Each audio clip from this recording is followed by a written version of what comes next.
Mula-mula kata Nabi, ambil yang paling dekat. Betul tidak? Yang paling dekat, yang paling ringan, dan jangan tangguh. Tak usah buat yang berat-berat. Ya, balik. Begitu juga isteri, jangan badannya berbau, mulutnya berbau. Ya, biar buruk tak apa. Kemudian tengok bawah katil itu. Orang makrifat ini bukan di dalam halaman saja, bawah katil ada tak abuknya? Ada tak abuk bawah katil? Cuci bawah katil itu. Orang makrifat tak mau tengok mak dia ada kudis, yang hitam itu. Tidak akan mau lihat dia kalau mak dia berkudis. Orang makrifat balik, buka almari mak, tengok suadalam mak itu berapa lama tak bertukar. Getahnya dah tak ada getah lagi, ikat dengan getah ada getah seluar dalam mak. Saya dengan mata kepala saya sendiri tengok. Saya pergi beli ya 10 helai RM3, saya sedekahkan dengan cara tersembunyi. Saya pergi, saya tengok dia sidai kain, pasti yang besar itu mak dia punya. Betul mak dia punya, dah tak ada getah dah. Jadi orang makrifat jangan semacam itu. Ya, barang siapa orang makrifat, dia sebegitu halus, begitu teliti. Apa salah kita pergi suruh anak-anak kita urut ibu kita, bapa kita? Apa salah? Pergi urut nak, bapa.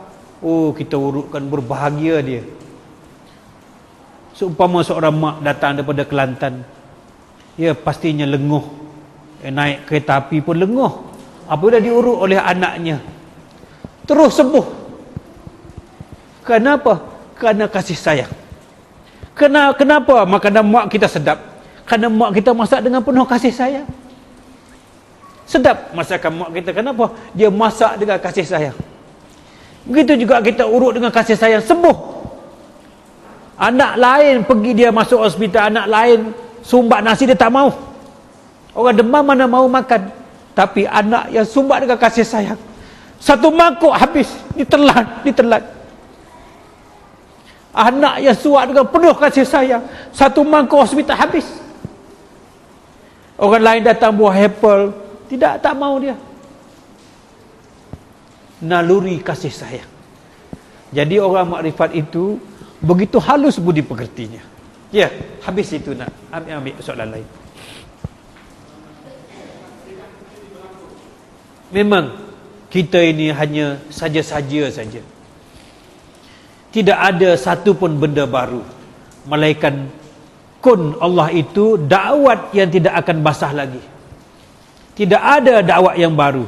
Sekali saja kun kata Allah, benda itu sudah berlaku di Lauh Mahfuz. Sebelum kita kahwin dah di Lauh Mahfuz. Sebelum kita mati dah di Lauh Mahfuz. Sebelum masuk surga neraka dah masuk dah di Lauh Mahfuz. Bukan pekerja baru ini. Sebelum kau fikir, aku fikir dah di Lauh Mahfuz. Tak usahlah kamu baiki masjid yang sudah siap. Lebih baik kamu ingat kepada aku. Ingat kepada aku, Allah Subhanahu wa taala. Allah. Tidak payah kamu baiki masjid yang sudah siap. Berfikir pun engkau yang aku sudah tulis. Berdoa, ya Allah ya Tuhanku, bagilah esok rezeki aku 20. Betul-betul esok 20. Lusanya, ya Allah ya Tuhanku, beri aku rezeki 100. Betul-betul lusa 100. Apakah 10, 50, 100 itu dengan kadar doa?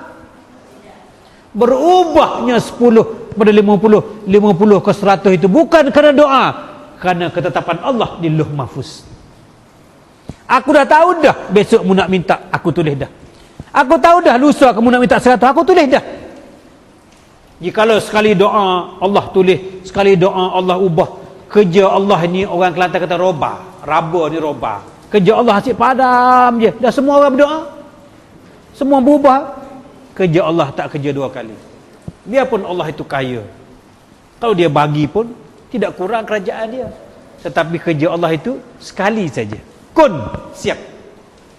Kena faham qada dan qadar Allah. Ya, habis itu adanya.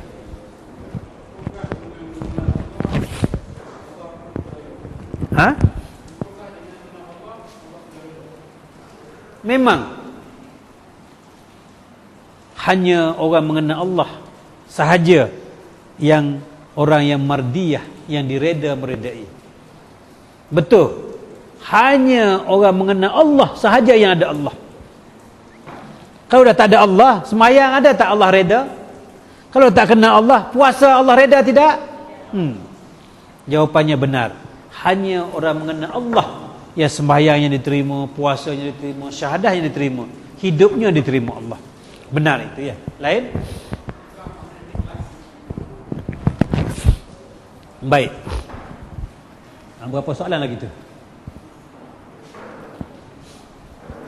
Ikhlas ini, tengok dalam DVD ceramah di mana dah saya hurai tentang surah Al-Ikhlas. Ya. Ceramah di Kuantan, betul. Tengok DVD ceramah di Kuantan itu, surah Al-Ikhlas. Kenapa surah Al-Ikhlas tidak ada ayat ikhlas dalam tu? Kenapa? Semuanya ahad, ahad, ahad. Kenapa tak bubuh surah ahad? Kenapa tak bubuh surah ahad? Kenapa bubuh surah ikhlas? Ikhlas macam ni saya bagi tahu. Ambil mesin anda, bangun. Ni RM10 saya bagi. Ya. Ini wang gaji saya. Memang betul-betul saya bagi, awak tak tahu anak siapa, ambil lah. Saya tak peduli dah. Awak nak ke mana, saya tak, memang betul-betul saya ikhlas. Ambil betul? Pergi. Saya tak tahu dah awak siapa, saya tak nak tahu. Saya betul-betul ikhlas. Gaji saya sudah niat dah nak bagi ke awak RM10. Ambil lah. Ikhlas ke tidak? Kenapa tak ikhlas? Saya dah tak tahu dah dia anak siapa, sudah bagi betul dah. Saya niat pun betul-betul kerana Allah dah. Kenapa tak ikhlas? Ikhlas ke tidak? Kenapa? Bawa sini balik anda. Oh, buruk siku ya. Baik. Ini orang ikhlas. Ya.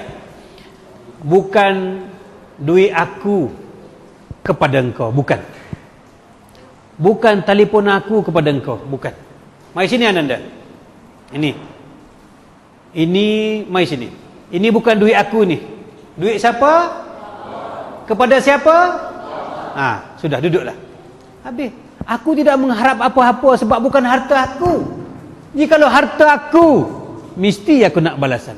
Kenapa aku bersemayang? Mesti nak pahala, mesti nak balasan surga. Sebab aku yang berdiri. Tapi jikalau Allah berdiri, mau tak lagi surga neraka? Makanya. Jadi untuk berikhlas itu, jangan kata duit aku, jangan kata pertolongan aku, jangan kata kudrat aku, jangan.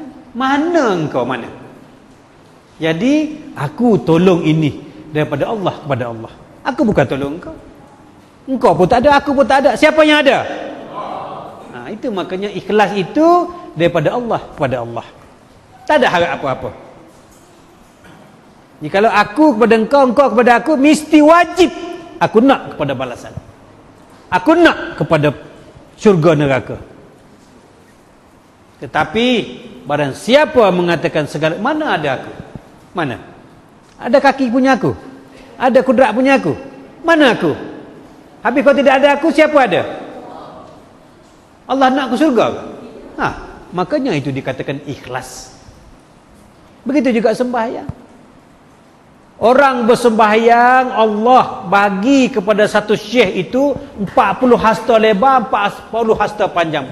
Kerja dia sepanjang hari, siang berpuasa, malam beribadah. Batu tempat dia sujud ni lengkuk batu, berlubang batu. Masa nak mati, Israel datang pergi nak ambil nyawa, tunggu. Kau pergi tanya Allah Azza wa Jalla, syurga ke berapa ke tempat aku? Pergi Israel jumpa Allah Azza wa Jalla, ya Allah ya Tuhanku, hamba-Mu si fulan bin fulan bertanyakan sekian. Khabarkan kepada hambaku tempatnya neraka yang ketujuh. Turun Israel turun.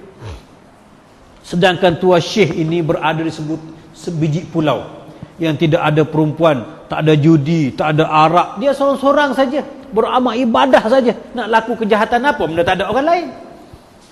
Mata air sebesar ibu tangan, buah delima sepanjang hari Allah bagi untuk dia, bekal dia buat ibadah.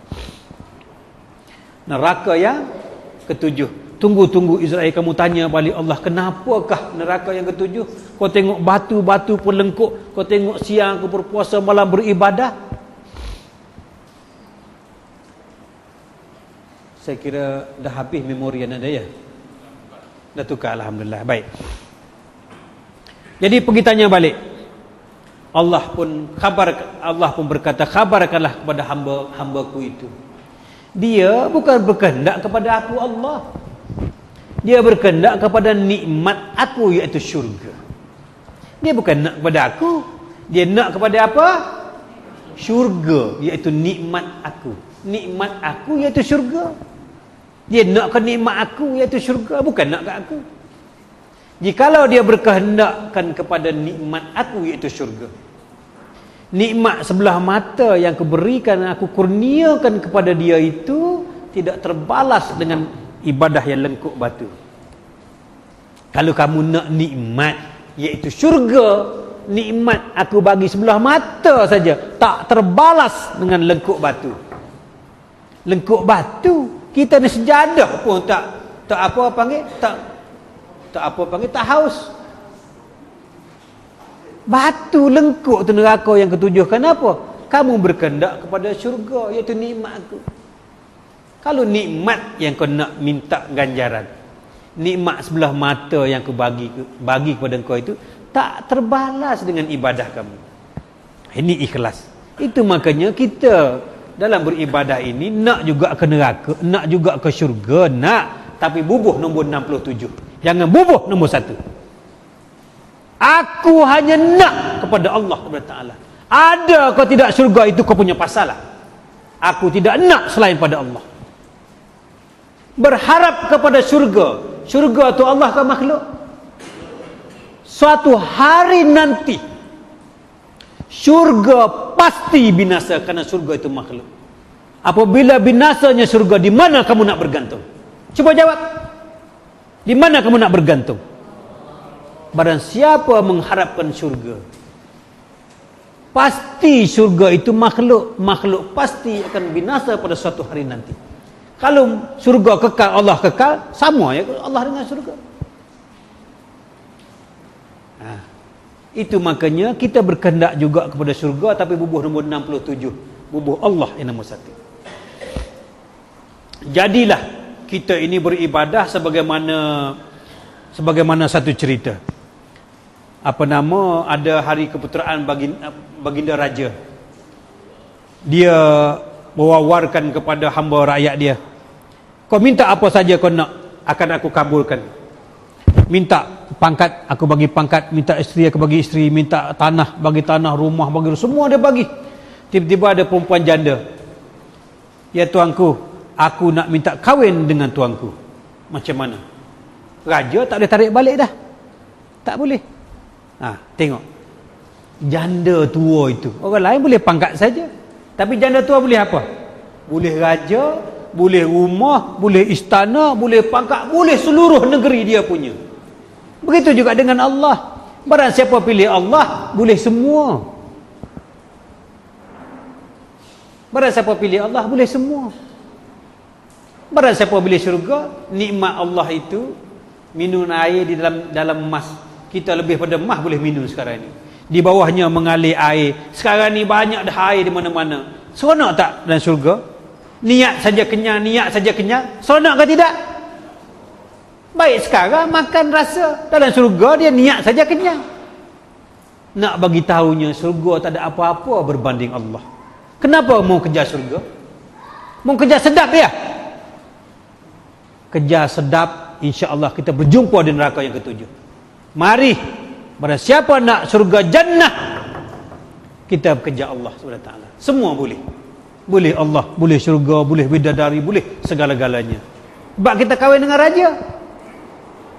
Ya. Tajuk apa tadi entahlah. Panjang sangat. Tentang ikhlas. Jadi beribadahlah dengan ikhlas. Tak usah harap apa-apa. Yang aku ada hanya Allah, Allah, Allah, Allah, Allah. Ya, saya nak syurga. Siapa tak nak? Tetapi biar duduk nombor 67. Nombor berapa? Allah, slow kita berhenti lah. Nampak saya slow, nampak ya? Saya jauh mari. Nombor berapa? Boleh sambung. Lagi. Tak, nak sambung ke tidak terpulang? Ni dah 10.30, habiskan. Habiskan. Terus. Allah, panjang itu air mutlak. Tapi bila bertanya, kita jawab yang anda ya. Panjang tu. Kena tengok DVD lah. Tengok DVD ya.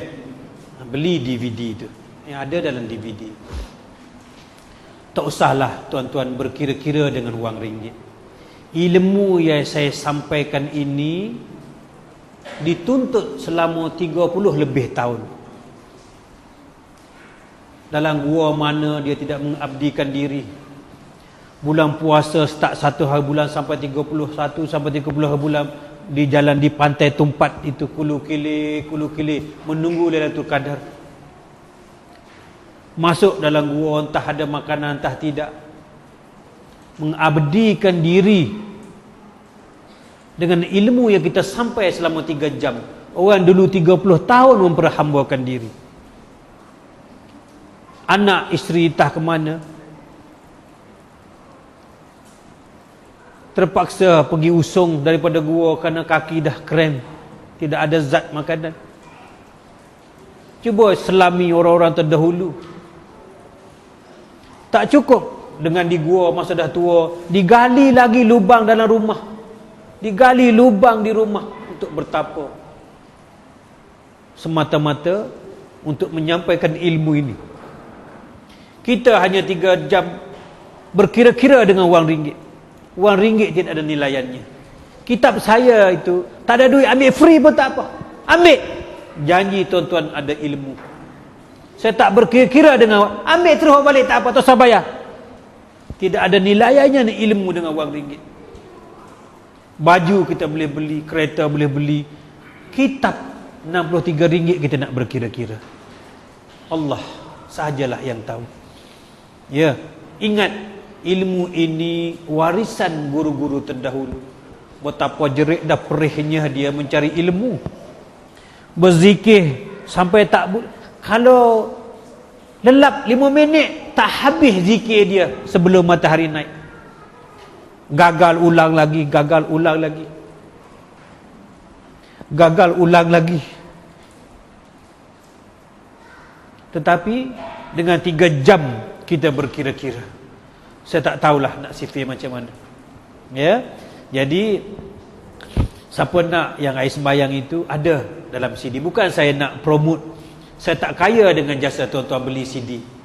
Ya, kaya itu hanya dengan Allah SWT. Tak beli pun saya tak miskin. Saya ada Allah. Cuma saya nak menyarankan supaya tuan-tuan ada ilmu. Ambil, cetaklah. Jual balik kepada orang lain RM10 satu keping. Saya tak benar bagi free. Saya tak izin ilmu saya dia bagi percuma. Kenapa? Apabila barang yang percuma tidak ada orang menghargainya. Saya benarkan tuan beli satu, cetak dengan komputer, bagi pula orang lain. Tak apa, saya benarkan. Tapi dengan syarat tuan ambil duit RM10 itu pakai untuk sendiri. Saya tak nak.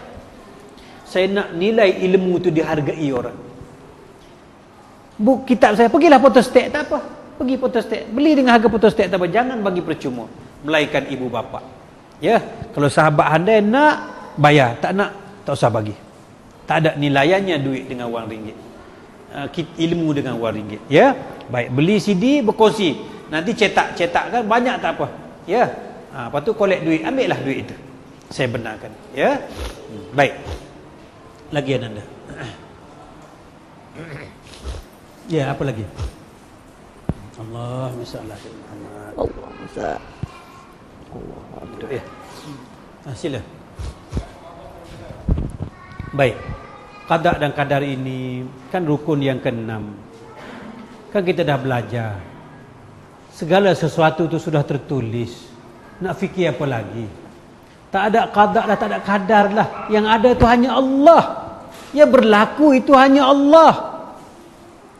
Sebelum berlaku, sedang berlaku, sudah berlaku itu hanya Allah. Tak percaya lagi kah kita? Nak qada dan qadar lagi, dulu lain sekarang lain? Tidak. Dulu sama dengan sekarang. Jadi berpeganglah bahwasanya aku ini, apa dia kata tadi? Apa bahasa apa tadi? Pura-pura apa nama? Berlakon saja. Aku ini hanya lakonanmu ya Allah. ingin memperzahirkan wajahmu. Ya. Jadi percayalah kita, segala yang berlaku itu telah berlaku. Tak ada kelakuan baru. Baik, seandainya sahabat-sahabat ada kerja kat rumah, ya, ada orang masuk kerja pukul 11 ke, boleh pergi, tak apa. Jangan malu, jangan segan, ya. Mana tahu pukul 11 nak kerja, malu nak keluar kerana saya. Boleh. Aku utuskan kau ya Muhammad adalah untuk apa? Menjaga akhlak. Dia utuskan Nabi Muhammad itu untuk mengajar akhlak. Bukannya adalah Al-Quran. Al-Quran itu kata-kata Allah. Kalam Allah. Cuma disampaikan melalui Nabi, melalui Rasul. Bukan kata kalam Allah itu. Nabi, saya ingat mungkin kita salah faham kot. Ya, tak boleh nak menyalahkan orang lain. Mungkin kita salah faham. Ya, ingat ya. Tapi nak kata tidak pun ya, nak kata ya pun tidak. Cuma saya beritahu macam ni. Baik, dengar sini semua. Ini mengenai Al-Quran ya. Baik. Al-Quran itu firman. Firman itu kalam Allah. Pun tak faham lagi kan? Firman pun tak faham, kalam Allah pun tak faham, Quran apa lagi lah. Kita ambil 15 minit saja ya. Baik. Kita tak sebut Al-Quran pada malam ni. Kita tak usah sebut Al-Quran pada malam ni. Kita sebut kata-kata Allah. Kan Quran kan kata-kata Allah. Tapi bila sebut je perkataan Al-Quran, kita dah anggap apa? Kertas yang kita baca itu. Al-Quran itu kata-katanya Allah. Kata-kata Allah itu tidak berhuruf dan tidak bersuara, tidak berjirim dan tidak berjisim. Yang kita baca itu kertas dengan dakwat. Dibakar hangus tak? Direndam basah tak? Kata-kata Allah boleh tak direndam basah? Boleh tak dibakar hangus? Mana kata-kata Allah? Saya tak nak sebut Al-Quran. Saya sebut mana yang dikatakan kata-kata Allah. Mana? Mana kata-kata Allah? Kata-kata Allah itu bukan berupa kertas, bukan berupa dakwat Cina, bukan. Kau nak mengaji sangat. Mana Quran? Mana? Tak usah sebut Al-Quran. Kita ingat ke yang 30 juzuk kertas tu kan? Mari kita sebut kata-kata Allah. Mana yang dikatakan kata-kata Allah? Mana? Apa kata-kata Allah macam suara bibir mulut saya? Ada? Mana kata-kata Allah? Ada tu kata-kata Allah ni macam tulisan, ada? Orang Cina boleh tiru tulis. Kata-kata Allah boleh orang Cina tiru? Mana sebenar kata-kata Allah? Saya bukan kata-kata Quran. Saya bukan tanya Al-Quran. Saya tanya kata-kata Allah. Mana? Jikalau tuan-tuan faham apa itu kata-kata Allah, betul lah sebagaimana ustaz tu beritahu. Betul itu.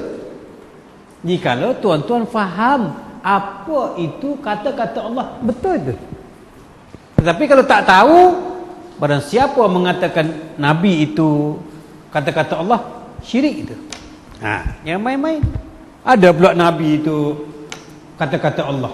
Kata-kata Allah tidak berhuruf, tak bersifat, tak bersuara. Nabi bini beranak. Tapi barang siapa faham apa itu kata-kata Allah, benar itu. Benar itu. Ya. Mana yang dikatakan kata-kata Allah? Mana? Kata-kata Allah tidak berhuruf, tidak bertulisan, tidak bersuara, tak boleh berbunyikan dengan lidah. Kalau berbunyi sama dengan makhluk.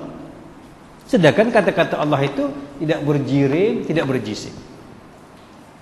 Mana? Cari itu. Tak boleh bagi semua. Nanti bagi semua tak panggil dah lain kali ya. Kena gantung sikit-sikit. Ya. Apa dia? Baik, akhlak itu tingkah laku. Macam tadilah. Akhlak Rasulullah itu akhlak orang yang mengenal Allah. Apabila orang mengenal Allah, budi bahasanya baik. Macam saya cerita tadi ya. Tengok ada perempuan jariah itu, dia bagi anjing minum dalam tapak kasut pun masuk syurga. Itu akhlak. Anjing tidak minta dilahirkan sebagai anjing,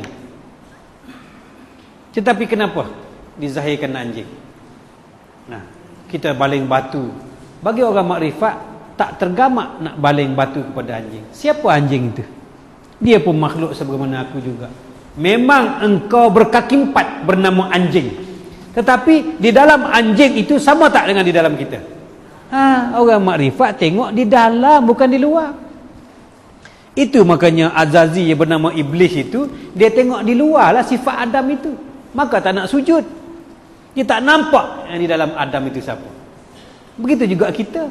Kita duk nampak zahirnya anjing, kaki empat haram. Di dalam anjing, sama tak dengan kita? Sama. Itu makanya jangan mengkhianati seluruh makhluk Allah, termasuk anjing dan babi.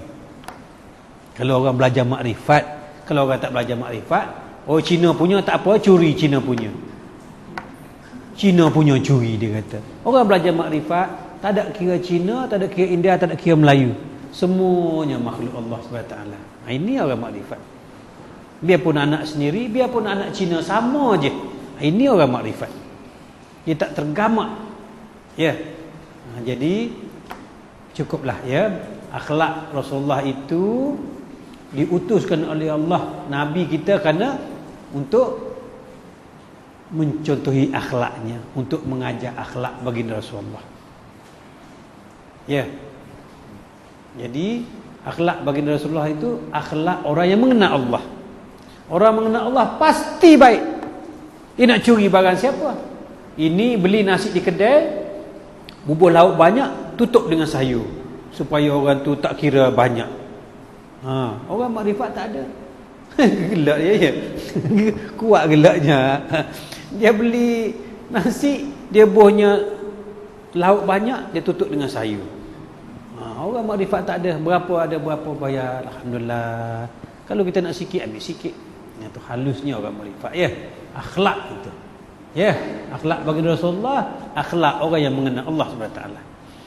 Orang kafir pun dia baik. Tengok orang apa nama Majusi ke Nasrani. Nasrani kata salah saya. Dia buta, ya. Dia kunyah dia suap orang buta tu. Dia kunyah suap orang tu, orang Nasrani tu. Tiba satu hari Rasulullah tak ada. Sahabat pula pergi. Sahabat suap sebagai Rasulullah. Dia bercakap, oh Rasulullah itu jahat, Rasulullah itu agama ini kan. Dah. Jadi sahabat kata apa? Tahukah engkau selama ni siapa yang menyuapkan pada mulut engkau? Itulah Muhammad Rasulullah. Terkejut dia. Tengok. Rasulullah sendiri kunyah suap ke dalam mulut Nasrani. Nak menggambarkan bahawa akhlak orang mengenal Allah. Tengok orang Majusi di depan dia. Dia nak pergi sembahyang, dah lewat. Dia tak potong. Dia tunggu orang tu habis baru dia pergi masjid. Sedangkan Rasulullah dah lewat. Inilah akhlak tingginya orang mengenal Allah SWT. Ya, jadi kita pun kena macam tu. Jangan mengkhianati anjing, apalagi sesama makhluk manusia. Jika orang nak pukul, nak tembak kita, orang bergaduh kan, bagi je kepala kat dia. Ya. Macam budak lah. Turun lagi dia naik. Naik. Baru dia turun. Jadi orang nak pukul, nak tang mana pukul. Tapi kena ada isi dalam lah. Isi dalam apa? La tataharraku zarratun illa biiznillah. Biarpun mulut harimau nganga macam tu kan, kita sorong je kepala kita dalam mulut dia. Kenapa? Tidak bergerak biarpun sezarah jika tidak izin Allah. Tengok baginda Rasulullah dalam gua Sur. Berdoalah ya Rasulullah, musuh sudah depan pintu. Rasulullah tak berdoa. Berdoalah ya Rasulullah, doa kamu dimakbulkan Allah, musuh depan pintu. Rasulullah tak berdoa. Turun ayat, la takhaf wa la tahzan innallaha ma'ana. Apa yang nak kau takut, apa yang nak kau risaukan? Engkau berserta aku, kata Allah. Orang lain berserta tentera, engkau berserta siapa? Orang lain berserta pedang keris lembing, engkau berserta siapa? Orang lain berserta bom, engkau dengan siapa? Siapa besar? Ini kita percaya kepada Allah. Mu dengan pistol, aku dengan kosong saja. Siapa besar? Tembaklah. Mati-matilah, bukan aku punya. Macam ni orang makrifat. Itu orang untuk kenali Muhammad Yusuf Cik Iwuk. Bukan ada ilmu. Dia tak ada ilmu. Tetapi bukan lagi hakku yakin, kaminul yakin. Bulat sebulat-bulatnya. Tidak ada lagi tahu mana gula mana air. Satu. Jikalau aku tidak ada janji untuk jadi taik harimau, masakan harimau boleh makan aku. Makanya dia duduk dalam gua, dalam bukit tu, dia suruh orang hantar makanan. Orang nak hantar macam mana harimau beruang ada bersama dia? Turun orang tu lari. Tiba-tiba 1 minggu tunggu, tak ada ration, tak ada makanan. Lapar dia turun. Kenapa kau tak hantar makanan? Kan aku dah pesan. Macam mana nak hantar? Semua harimau, semua beruang ada dengan dia. Sebab apa?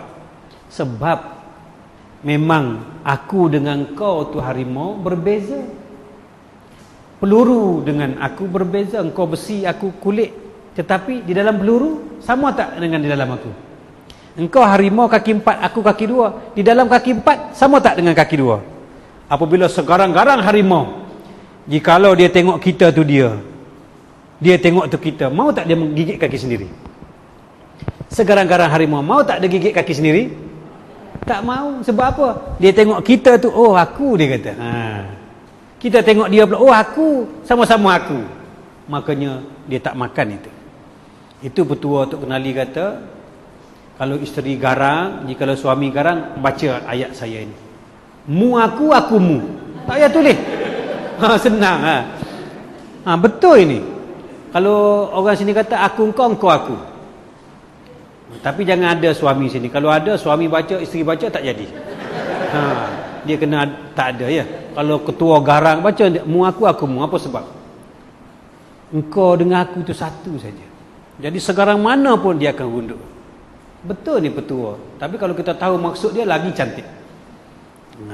Segara-gara harimau datang, mu aku mu, mesti harimau tu tak makan kita.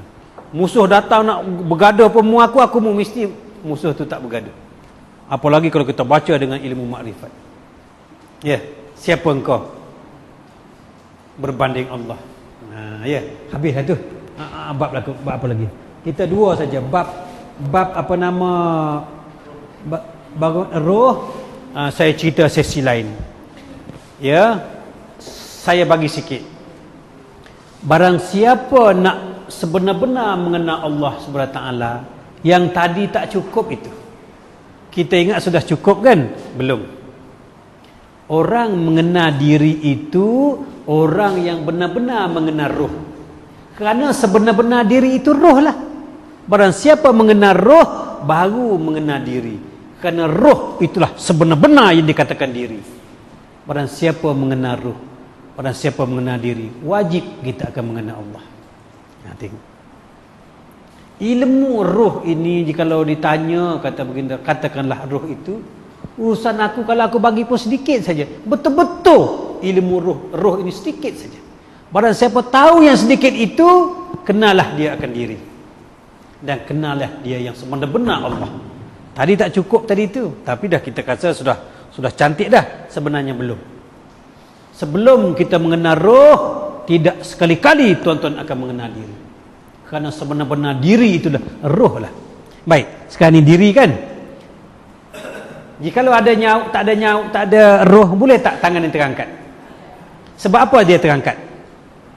Sebab ada roh. Jadi siapa yang sebenarnya angkat ni? Tangan ke roh? Itu makanya sebenar-benar diri kita bukan tangan. Kalau tak ada roh, boleh tak saya bercakap? Siapa yang bercakap ini?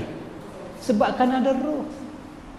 Itu makanya diri yang sebenar-benar diri itu adalah roh. Saya kata lagi sekali, tangan ni kan, boleh tak bergerak kalau tak ada roh? Sekarang ada roh, boleh tak bergerak? Siapa bergerak? Tangan ke roh? Makanya roh itulah sebenar-benar diri kita. Itu makanya dalam Isra di Gua Sur itu, pertama-tama turunnya Al-Quran, dia kata Iqra, Iqra. Iqra itu bukan artinya baca. Ini seluruh saya bagi tahu ini. Iqra artinya mengakulah ya Muhammad. Iqra artinya pengakuan pada diri sendiri. Sebab apa saya berani cakap ini? Dulu pun saya takut-takut. Saya nak pergi ke Melaka, selepas maghrib saya dengar dalam radio IKIM sendiri. Kebetulan saya dulu takut nak menceritakan ini. Iqra ni bukan artinya baca. Kemudian keluar daripada radio IKIM ni, semua boleh pergi tanya Jakim. Keluar daripada radio IKIM mengatakan Iqra ini artinya mengaku pada diri sendiri. Betul lah, sebagaimana Tok Kenali kata, Iqra ini dia kata mengakulah ya Muhammad. Bukan baca. Ada pula orang dah berbini beranak membaca menggigil. Anak kita 2 tahun tak menggigil bila membaca. Lagi seronok ada. Ini Nabi menggigil.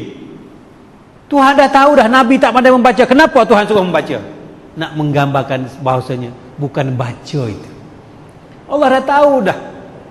Nabi kita ummi tak tahu membaca menulis. Ini Tuhan pula suruh pergi baca. Tidakkah kerja apa tu? Ini nak menggambarkan bahasanya Iqra bukan baca. Ini bukan main-main, ini dirakam semua ni. Boleh hantar ni ke majlis agama Jakim, boleh hantar ni ucapan saya kalau saya tak betul bercakap. Ini dirakam semua ni. Iqra artinya baca, mengakulah ya Muhammad. Mengaku apa? Mengaku apa? Mengaku apa? Mai. Rasulullah tak nak mengaku. Lalu Jibril grip peluk dengan erat sampai macam ni. Sampai macam tu Rasulullah. Tapi orang tak pernah sebut yang macam tu. Sebut Iqra saja. Dah tahu dah Nabi tak pandai membaca, suruh baca apanya. Bukan Tuhan itu bodoh. Tuhan itu cerdik. Itu bagi gambaran ke bahawa Iqra itu malaikat Jibril suruh mengaku siapakah sebenar di dalam engkau ya Muhammad. Mu tak tahu ya? Mai aku peluk, dia peluk 3 kali. Tak mau percaya lagi. Peluk lagi, tak percaya lagi. Peluk lagi, tak percaya lagi. Lalu dia kata Rasulullah ni selimut. Selimut bukan Rasulullah bawa gebar kain selimut di dalam bukit. Selimut ini artinya Rasulullah tak mau lagi buka kepercayaan lama dia. Tak mau terima, tak mau percaya. Itu arti selimut. Bukan bawa kain gebar ketar macam ni, macam demam kura. Tidak. Menggigil bukan takut, bukan sejuk. Selimut ini artinya dia tak nak buka kepompong lama dia tu. Masih tak percaya. Lalu turun pergi jumpa paman Pak Saudara Siti Khadijah bernama Warakah. Apakah benar ya pamanku yang aku terima ni? Benar, kata Warakah. Agama apa? Nasrani. Kenapa malaikat utusan Allah Muhammad tak percaya? Tiba-tiba orang kafir Nasrani Muhammad percaya? Apa maksudnya? Bermaknanya Warakah dah lebih tahu dah sebelum Muhammad pun. Kerana Nabi-Nabi terdahulu mengajar macam mu lah ya Muhammad. Cuma bahasa saja berlainan, pertuturan, Kelantan lain, Kedah lain. Itu aku kata benar ya Muhammad. Biarpun aku membenarkan, aku tak ikut engkau. Betul tak? Dia tak ikut baginda Rasulullah. Tapi tetap dia membenarkan. Kenapa? Kerana mu dengan aku serupa ya Muhammad. Nah, ini dalam Iqra jangan kata baca, bukan baca. Yang nak ditunjuk dalam Iqra itu apa? Ni, dia peluk baginda Rasulullah sampai putus nafas. Tu nak cerita. Siapa kalau tidak ada itu ya Muhammad? Itulah benda yang aku masukkan ke dalam Nabi Adam. Itulah benda yang aku suruh semua jin, semua malaikat sujud. Apa itu? Mesti ada kebesaran di situ. Sampai ke tahap tak payah kamu sembah aku, Azazil. Kamu sembah, tak usah sembah aku, sembah Adam tak apa. Sebab apa? Pasal apa Allah tak kata sujud ilmu akan daku? Pasal apa? Aku jadikan jin dan makhluk semua nak sembah aku kan? Kenapa pada hari yang lain Allah suruh sembah kepada Adam? Pasal apa? Kerana apa?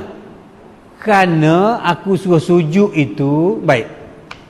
Kenapa? Ini ketua malaikat pada asalnya bernama Azazil. Bukan syaitan ni lagi, bukan iblis ni, ketua malaikat. Sujud. Macam mana aku nak sujud? Aku ni ketua cikgu besar. Aku mengajar semua anak murid aku jangan sembah selain Allah. Tiba-tiba aku nak sembah Adam. Adam itu makhluk diciptakan. Aku juga makhluk diciptakan. Mana mungkin aku sembah sesama makhluk? Tengok cerdik siapa. Tapi Allah buat gambaran ini supaya mengajar kita mengenal siapa itu ruh. Saya tak nak mengajar, tapi sebut juga ya. Tu saya potong, tapi tak apalah. Ni. Siapa ruh ini? Siapa ruh? Ni. Dia kata aku di tanah, engkau api, aku tanah. Bukan kerana soal api tanah yang aku tak nak sujud. Apa ada pada api tanah? Itu gula-gula pada budak nak kena cucuk oleh doktor sahaja. Yang utamanya, engkau makhluk, aku makhluk. Mana mungkin aku nak sujud sesama makhluk? Aku ni ketua malaikat mengajar supaya sembah Allah. Itu makanya dia tak nak sembah. Tetapi Allah tutup pengetahuan. Ni pun dah ditulis Allah. Bukan saja-saja dia tak nak sujud. Dah tulis, Allah tulis dah program semacam ini. Nak mengajar kita mengenal ruh. Aku yang suruh sujud tu, hai Azazi, suruh sujud kepada yang di dalam Adam. Bukannya anggota jasad memang sama dengan kau, tapi di dalam Adam tu siapa? Sehingga ke tahap engkau sembah ini tak apa. Kau sembah, tak payah sembah aku, kau sembah ini. Pasal apa? Mesti ada sesuatu yang besar kan? Kita cerita lain kali itu. Sebab saya dah potong. Pada siapa mengenal roh, kena Allah. Ini mustahak. Sikit je benda ni. Siapa dalam Adam ini? Allahu Akbar. Itu saya tak nak campur. Potong. Baik, apa lagi? Habis ya penghabisannya? Ketika mati ya. Ada orang tua dulu. Okey, kita habiskan dulu ya. Baik. Masa sebab sikit. Yang masuk mati ni, orang tua kata apa? Kalau kita asal kata maut ni, ada orang datang, bini lah, isteri lah, anak lah, datuk ajak kita pergi kan. Tapi orang tua kata, ikutlah wajah dirimu sendiri. Nak ikut pintu mana, lubang mana, gambar mana, wajah mana, ikutlah wajah dirimu sendiri. Tetapi jika orang tak mengenal diri, boleh tak dia ikut? Tak kena. Sebab diri bukan wajahmu, bukan anggotamu. Dirimu itu roh lah dirimu. Sudahkah mengenal roh? Tak kenal? Tak payah. Tidak akan mengenal tuan-tuan kepada wajah diri tuan-tuan sendiri. Setelah mengenal roh, barulah tuan-tuan kenal wajah diri tuan-tuan untuk ikut semasa sakaratul maut. Wajah kita, itulah yang kita nak ikut. Tapi dah kita tak kenal diri, nak ikut siapa? Mana diri? Diri itu roh. Siapa roh?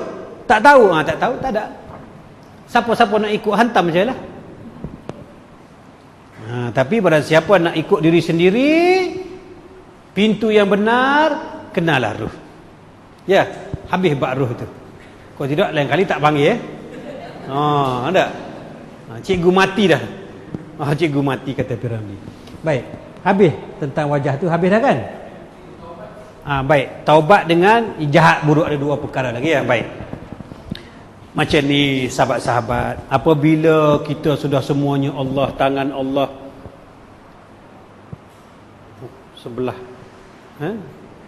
sebelah suku ya. Tak apa, saya di Sungai Buloh setahun 7 bulan ni, Pak Ayahanda kita datang pukul 12 baru berhenti.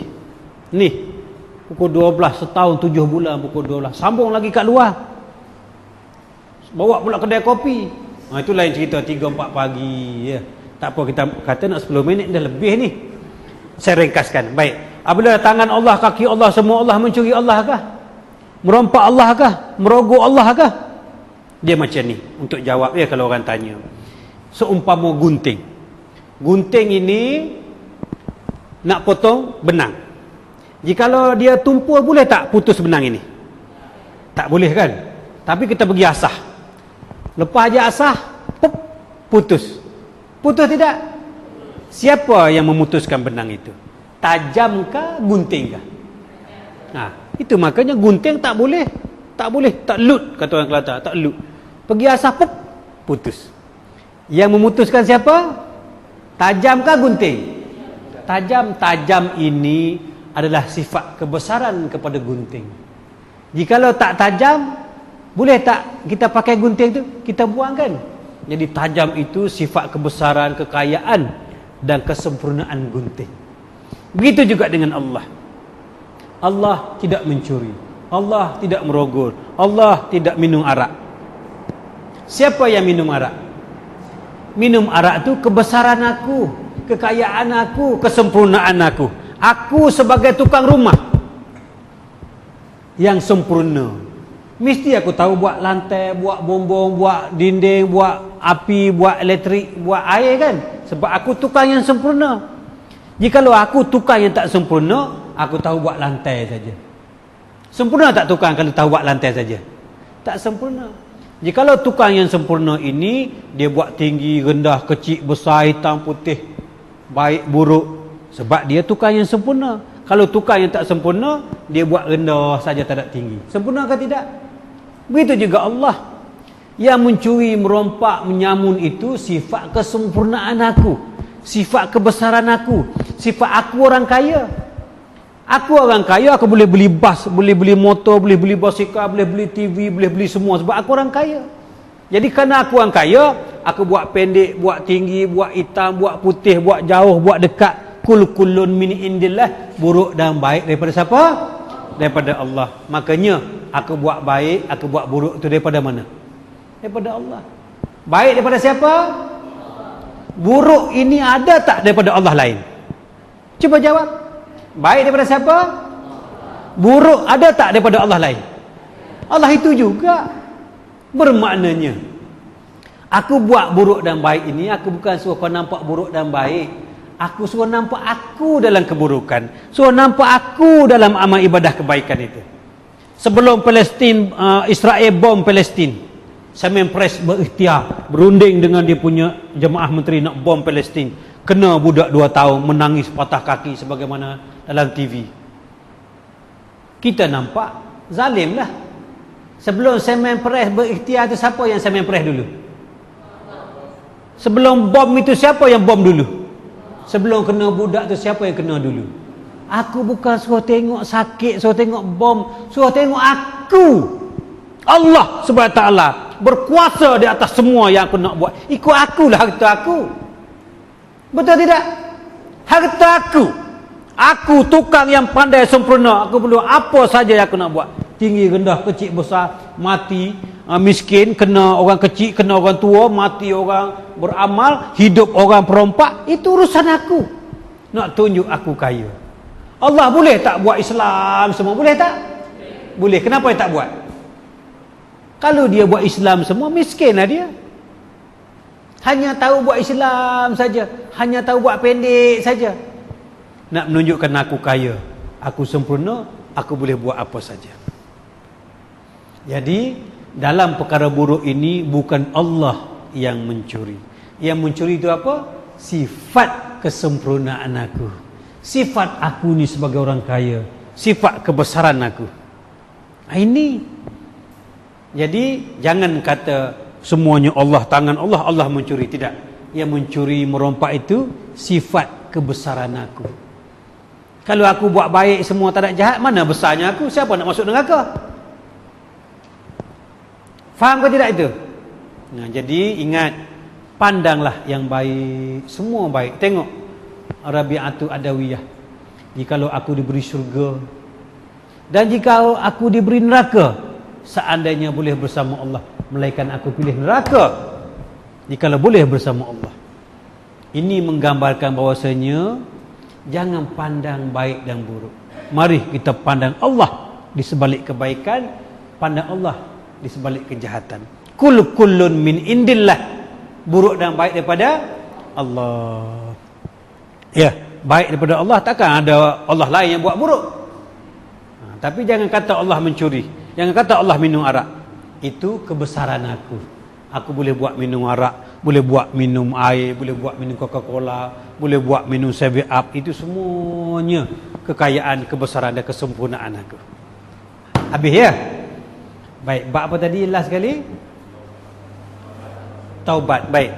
Macam saya cerita tadi. Taubat ni benda yang Allah dah tulis. Dan kalau kita bertaubat nasuha pun mana tahu bulan depan kita buat balik. Orang bertaubat itu ada satu menjawab. Orang yang telah berserah diri kepada Allah dan tidak pernah diambil balik. Sekali aku mati, tidak akan pernah aku hidup balik. Baru bertaubat. Buatlah apa saja sesukamu ya Allah. Aku ni kan bonekamu saja untuk menzahirkanmu, menzahirkan kuasamu, menzahirkan kebesaranmu, menzahirkan kekayaanmu. Ikutmu lah. Ini orang bertaubat. Orang bertaubat, orang yang matikan diri serah kepada Allah dan tidak akan pernah kembali hidup. Ini baru taubat. Ini dok minta taubat, tak buat dah, mana tahu. Allah tulis. Bulan depan buat pula, siapa tahu? Nak betok mau ampun, tak buat dah. Yang kamu buat tu pun aku tulis. Jadi orang bertaubat sungguh, orang berserah diri, orang mematikan diri, jangan pernah hidup kembali. Jadi bermula pada malam ini, sahabat-sahabat, ayahanda, adinda, ya, ibunda, marilah kita sama-sama memulangkan harta Allah. Jangan sekali-kali memakai pakaian Allah biarpun seorang benang. Kembalikan kepada Allah. Apabila sudah kita kembali kepada Allah, apabila kita mati masuk dalam kubur esok, ya, malaikat muka mangkir nak bagi tanya tang mana. Tanya tangan milik Allah. Mau tak? Berani tak dia tanya milik Allah? Tanya kaki milik Allah. Berani tak muka nak tanya milik Allah? Tak berani kan? Makanya orang yang berserah diri itu orang yang tanpa hisap. Tak ada celah mana, tak ada ruang mana nak masuk, mereka semuanya Allah punya. Itulah makanya kita bukan kembali ke rahmat bumi. Kita kembali ke mana?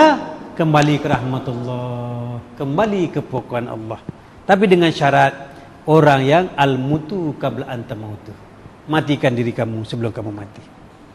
Barulah orang yang berbahagia. Balik ke pokok Allah, bukan balik ke pangkuan bumi. Ya. Habislah.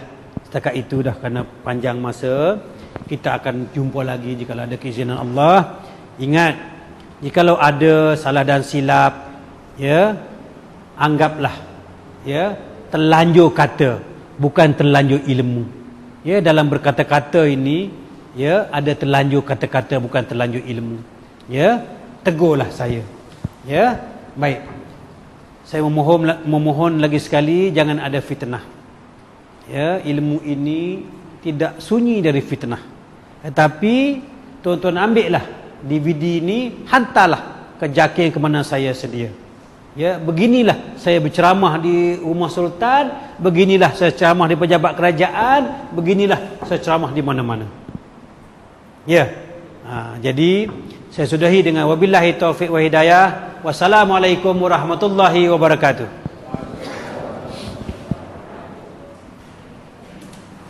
Habis soalan ya. Allahu akbar, pukul 11 dah.